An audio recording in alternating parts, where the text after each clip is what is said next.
Number 10. Danny Yamashiro. In 1985, Danny Yamashiro tried to help his girlfriend, who'd suffered a 20-foot mountain climbing fall in Honolulu. As he rushed to her rescue, he slipped and fell headfirst 300 feet. During a failed rescue attempt, Yamashiro fell again for 100 feet. He became comatose after extensive head injuries, damaged organs, a shattered ankle, and extensive lacerations. Against all odds, the Hawaiian man survived, recovered, and went on to become an author and an evangelist pastor. Number 9. Essie Dunbar. In 1915, Essie Dunbar suffered what appeared to be a fatal epileptic seizure. After the South Carolina woman was declared dead, preparations were made for her funeral. The ceremony was delayed for a day so that her sister could come into town and attend them. As more time went by, a decision was made to commence the burial. Her sister arrived after Dunbar had already been put into the ground. The woman pleaded with the ministers for permission to see her sister one last time. They agreed, and the coffin was dug up. Once the lid was removed, Dunbar rose and smiled at her sister. A state of complete hysteria overtook everyone in attendance. It took some work on Dunbar's part to convince the townspeople that she was alive and neither a ghost nor a zombie. She lived for 47 more years. If not for her sister's request, Dunbar would have succumbed to being buried alive. Number 8. Maro Prosperi. The Marathon of the Sands is one of the toughest endurance races in the world. It's a grueling 6-day, 155-mile run through the unforgiving Sahara Desert.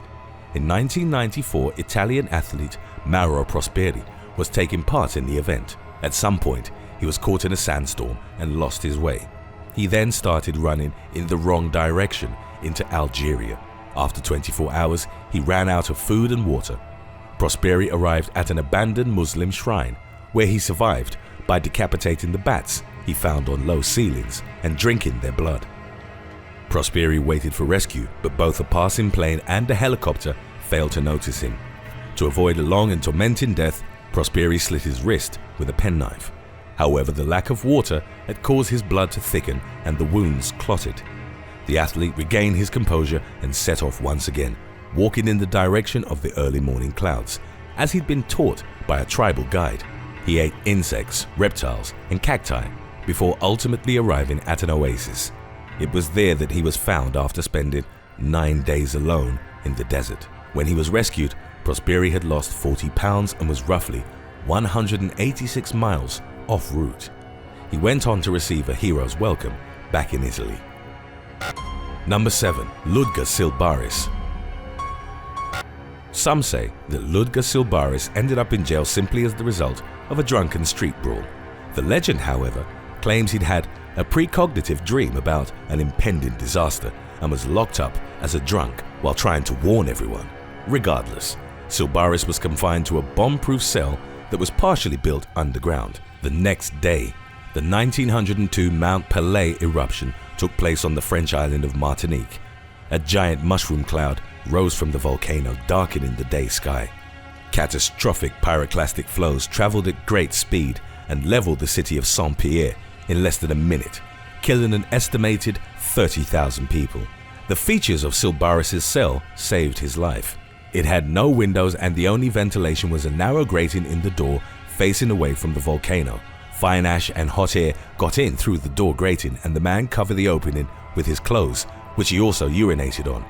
Silvaris avoided breathing in the searing air, but still sustained deep burns on his legs, hands, chest, and back. 4 days later, he was rescued out of the prison's rubble. Silvaris was pardoned of his crimes and eventually joined Barnum and Bailey's circus, earning fame as the man who lived through doomsday. Number 6. Phineas Gage.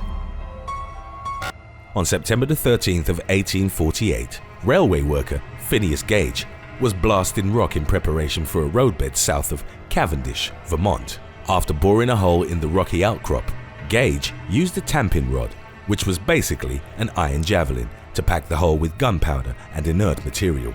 He omitted to use sand, so the rod made contact with the rock, sparking the explosives. The thick javelin shot completely through Gage's head and landed about 80 feet behind him.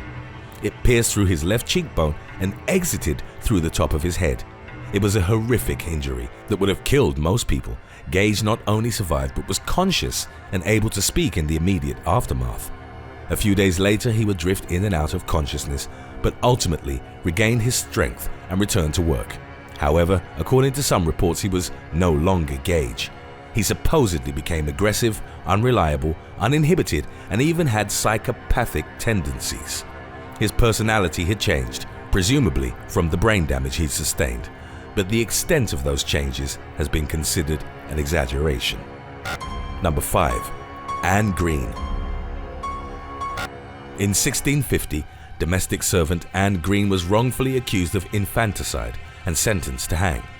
During the execution, the woman asked her friends to pull on her swinging body so that her pain wouldn't be prolonged. She pleaded with the soldier to repeatedly strike her with the butt of his musket. Believing she was dead, Greene's body was given to Oxford University physicians for dissection. When they opened the coffin the next day, despite everything she'd gone through, the woman was breathing and had a weak pulse. Multiple Oxford doctors applied numerous remedies that gradually restored Greene's health. Within 1 month, she was completely recovered and declared innocent, since the belief was she'd been saved by the hand of God. Number 4. Shannon Mallory. In an incredible case of survival, Shannon Mallory recovered after being decapitated. In a 2007 car crash, Mallory was sent flying headfirst into her dashboard. Her head wasn't removed from her body, but it was completely separated from her spine in what's called internal decapitation. The 30-year-old's family was told to say their goodbyes. Her will to live, however, triumphed against overwhelming odds. She had no control over her head, and as doctors were trying to screw in a halo, her skull slipped off her neck 5 times. Still, the operation was successful. Mallory didn't become paralyzed, and her neck gradually grew stronger.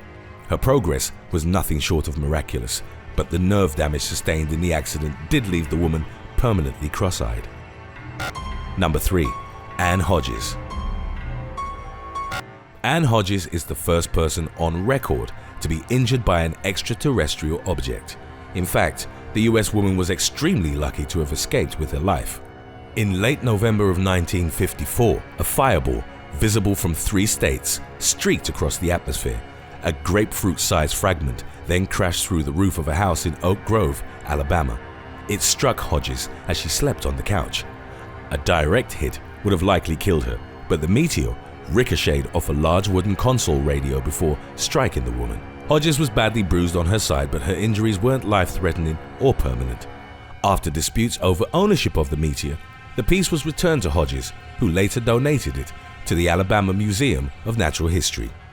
Today's topic was requested by your bro Callum Jacobs. If you have any other topics you'd like to learn about, subscribe and let us know in the comments section below. Number 2. Vesna Voliovic. Serbian flight attendant Vesna Voliovic survived a greater fall than any other human on record.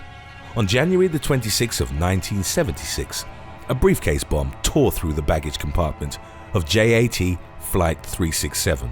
Croatian nationals were suspected of the attack, but no arrest was ever made. Out of the 28 passengers on board, Voliovic was the only survivor. She was trapped under a food cart as the explosion tore away the fuselage and sent it plummeting towards the ground. She passed out quickly after the cabin depressurized, and her history of low blood pressure kept her heart from exploding upon impact. Without a parachute, Voliovic had survived a drop of 33,330 feet.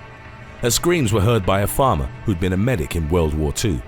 He kept Voliovic alive until she was rescued. The woman's recovery was incredible, and a limp was her only lasting injury after having sustained broken legs, a fractured pelvis, broken ribs, 3 broken vertebrae, and a fractured skull.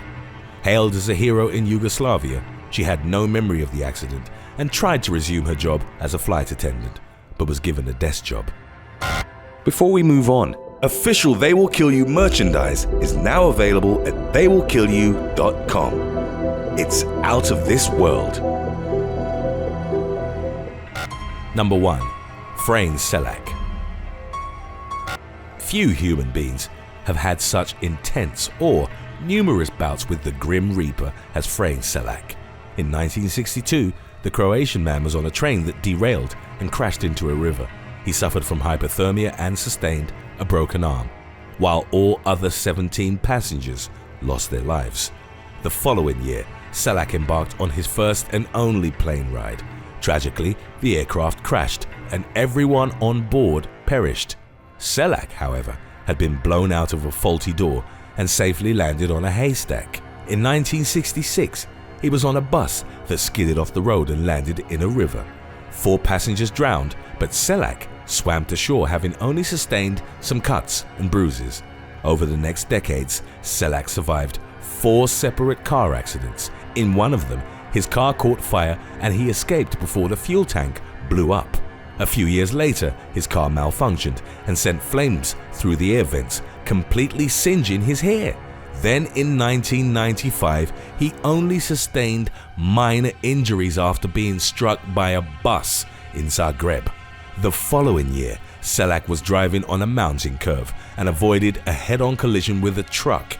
He struck a guardrail and because he wasn't wearing a seatbelt, was ejected from the car when the door flew open. Selak clung to a tree and watched his car crash 300 feet into a gorge. In 2003, his lucky streak was certified when he won over $1 million in the lottery. As of the making of this video, Franes Selak is still alive at the venerable age of 91. Thanks for watching. While we're on the topic of lucky people, how long have you been subscribed to our channel? Let us know in the comments section below.